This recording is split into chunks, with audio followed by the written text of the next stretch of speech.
Assalamualaikum warahmatullahi wabarakatuh. Alhamdulillahirrabbilalamin, kita bertemu kembali dalam kajian fikih muamalah. Pada hari ini saya akan menjelaskan tentang klasifikasi akad ya dalam fikih muamalah. Nah, ini masih lanjutan dari pembahasan kita sebelum ini tentang akad ya. Nah, di sini ada dua klasifikasi yang kita coba sampaikan ya. Sebenarnya ada berbagai macam klasifikasi terkait dengan akad ini, tapi saya rasa ada dua yang penting untuk kita lihat di sini. Yang pertama adalah klasifikasi akad berdasarkan legalitas akad. Kemudian yang kedua, klasifikasi berdasarkan tujuan-tujuan akad. Yang pertama, kita melihat di sini klasifikasi akad berdasarkan legalitasnya. Nah, sebuah akad yang terbentuk itu bisa jadi masuk dalam tiga kategori kalau kita tinjau dari segi legalitasnya. Yang pertama, akad ini akad yang sahih, akad yang sah. Yang kedua, akad ini akad yang batil, akad yang batal ya, ataupun ghairu sahih, tidak sah. Dan yang ketiga, akad ini akad yang fasid, ataupun akad yang rusak ya.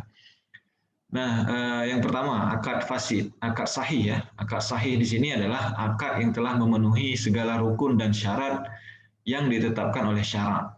Nah, jadi sebuah akad yang komplit di sini yang tidak ada masalah ya dalam aspek rukunnya, artinya rukunnya sudah terpenuhi, ada al-aqidani dua pihak yang berakad ya. Kemudian ada ma'qud alaihinya, ada objeknya ya, kemudian ada sighah ijab dan kabulnya, dan terpenuhi juga syarat-syaratnya ya, seperti misalnya dua pihak yang berakad itu harus mempunyai ahliyatul ada ya dan ahliyatul wujub ya. Jadi misalnya sudah baligh, berakal ya. Nah, ini kemudian misalnya barang yang diperjualbelikan itu harus barang yang ada wujudnya, bisa disampaikan ya. Kemudian barang yang halal. Nah, ini akad ini menjadi akad yang sahih, akad yang benar. Nah, efeknya adalah kalau akad ini menjadi akad yang sahih, maka berlaku seluruh akibat hukum yang ditimbulkan oleh akad ini dan mengikat bagi pihak-pihak yang berakad. Nah, artinya akibat hukumnya akan terjadi. Kalau jual beli misalnya, maka si penjual itu harus memberikan barangnya kepada si pembeli. Si pembeli itu harus membayar uangnya kepada si penjual. Nah, jadi terjadilah transfer kepemilikan antara si penjual dan si pembeli di sini.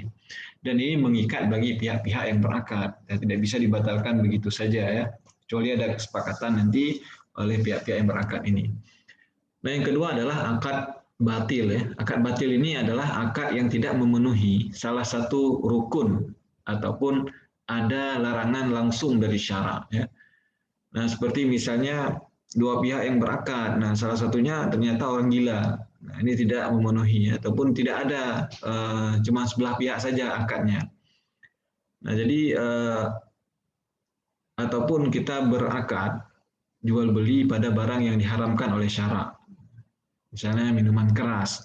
Nah, ini jual beli yang batil ya. Jadi akad tadi dianggap akad yang batil. Akad batil ini artinya akibat hukum tidak berlaku. Kemudian tidak mengikat pihak-pihak yang berakad. Jadi dianggap sebagai ini sebuah ikatan yang tidak ada dasarnya. Ya, dianggap sebagai sebuah ikatan yang yang kosong ya, yang kosong. Artinya tidak sah. Nah, kemudian yang terakhir, akad fasid. Akad fasid ini artinya akad yang mengandung unsur-unsur kefasidan ataupun merusak, menjadikan akad memiliki cacat.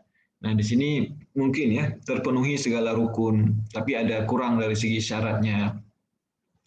Nah, sehingga mengakibatkan akad ini menjadi dianggap sebagai rusak ya, dianggap sebagai rusak. Nah, kalau akad fasid ini itu masih dianggap sah ya, apabila kita bisa memperbaiki unsur-unsur yang menyebabkan kefasidan ini, ataupun rusaknya akad tadi, ataupun cacatnya akad tadi. Nah, jadi kalau kita rektifikasi istilahnya, ya kita perbaiki, kemudian akad ini menjadi akad yang sahih. Ya. Nah, kan tapi kalau cacat ini tidak kita perbaiki, bisa jadi dia mengarah kepada akad batil nanti ya.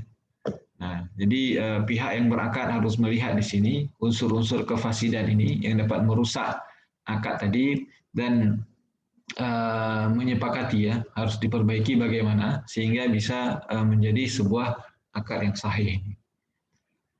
Nah, kemudian klasifikasi akad berdasarkan tujuannya, berdasarkan tujuannya.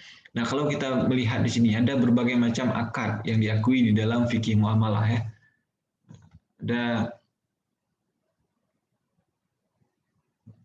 Ada yang pertama rumpun akad bisnis. Nah, uqud al-muawadat.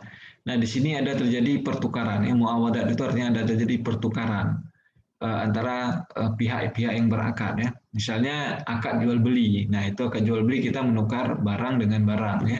Ataupun kita menukar barang dengan manfaat barang. Seperti akad ijarah. Nah, ini bisa juga ya. Jadi tukar menukar barang dengan barang ya, barang dengan jasa. Nah, itu dimasuk dalam kategori rumpun akad uqud al-muawadhat ya. Kemudian ada rumpun akad sosial, uqud tabarruat. Nah, rumpun akad sosial ini kita itu searah sifatnya ya, bertujuan untuk memberikan harta kepada orang lain tanpa imbalan.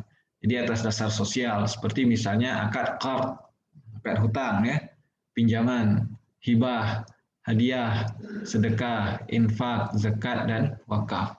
Jadi kita memberikan kepada orang lain tanpa ada imbalan dari pihak yang lain kepada kita. Nah, bisa juga kita memberikan jasa kepada orang lain ya tanpa adanya imbalan atas dasar sosial seperti akad rahan, akad hiwalah, akad wakalah, kemudian akad kafalah, akad wadiah. Nah, jadi ini masuk dalam kategori uqud at-tabarruat ya. Kemudian rumpun akad jaminan, uqud at-tawthiqat ya, bertujuan untuk menjamin ataupun menimbulkan keyakinan, kepercayaan agar kreditor bisa mencairkan piutangnya seperti akad rahan, akad kafalah, akad hiwalah ya. Nah, akad-akad ini masuk dalam kategori rumpun akad jaminan. Kalau rahan misalnya kita memberikan jaminan dalam bentuk barang ya atas hutang yang diberikan.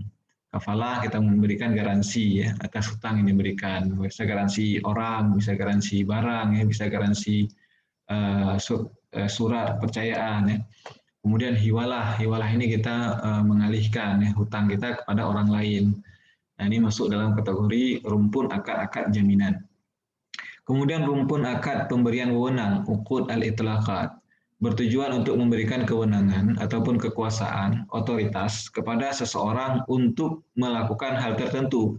Seperti misalnya akad wakalah. Nah, akad wakalah ini kita memberikan otoritas kepada orang lain yang kita percayai untuk bertindak atas nama kita. Nah, kita wakilkan ya. Kemudian akad i'arah, i'arah pinjaman. Nah, akad i'arah ini kita memberikan kewenangan kepada orang lain untuk memakai barang yang kita miliki.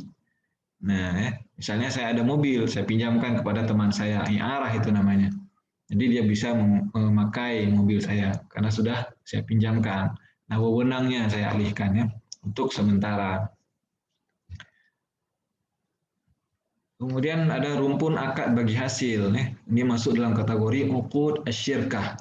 Bertujuan untuk melakukan bisnis bersama untuk mendapatkan keuntungan bagi hasil. Jadi contohnya akad musyarakah. Nah, musyarakah adalah kita sama-sama mengumpulkan modal, menanam modal kita dalam sebuah usaha. Nah, usaha ini kemudian mendatangkan hasil, kita kemudian berbagi hasil. Mudharabah, nah dua belah pihak di sini melakukan akad bagi hasil di mana seorang menyediakan modal, seorang lagi menyediakan tenaga kerjanya ataupun usahanya ya. Dia nanti hasilnya dibagi bersama. Musakah ini di bidang pertanian, muzaraah di bidang pertanian juga ya. Jadi bisa kita berbagi pupuk dan lahan ya, pupuk dan lahan dan usaha. Nah, ini nanti kemudian kita berbagi hasil antara pihak-pihak yang berakad. Kemudian rumpun akad penjagaan, ya, uqud al-hifzi. Ini bertujuan untuk menjaga harta pemiliknya, seperti misalnya akad wadiah ya, dan akad hirasah. Nah, akad wadiah itu kita menitipkan sesuatu kepada orang lain untuk dijaga untuk dijaga ya. Hirasah demikian juga. Kemudian nanti barang itu akan dikembalikan kepada kita. Kemudian rumpun akad pengguguran hak, uqud al-isqata, ya, bertujuan untuk menjaga harta pemiliknya. Di akad wadiah dan akad, ini bukan contohnya ini, seperti akad ibra di sini ya, mohon maaf saya salah tulis di sini, ibra ya. Nah ibra ini kita menggugurkan hak kita. Ya. Misalnya ada pihak yang berhutang, kemudian ya kita gugurkan ya, apakah kita beri diskon misalnya, dia berhutang 10.000, kemudian kita diskonkan menjadi ya bayarnya 5.000 saja. Nah, jadi itu iskata ya, kita menggugurkan hak kita. Oke baik, mungkin demikian paparan singkat tentang klasifikasi akad ya. Mudah-mudahan jelas ya dan bermanfaat bagi kita semua. Kita akhiri dengan wabillahi taufiq wal hidayah. Assalamualaikum warahmatullahi wabarakatuh.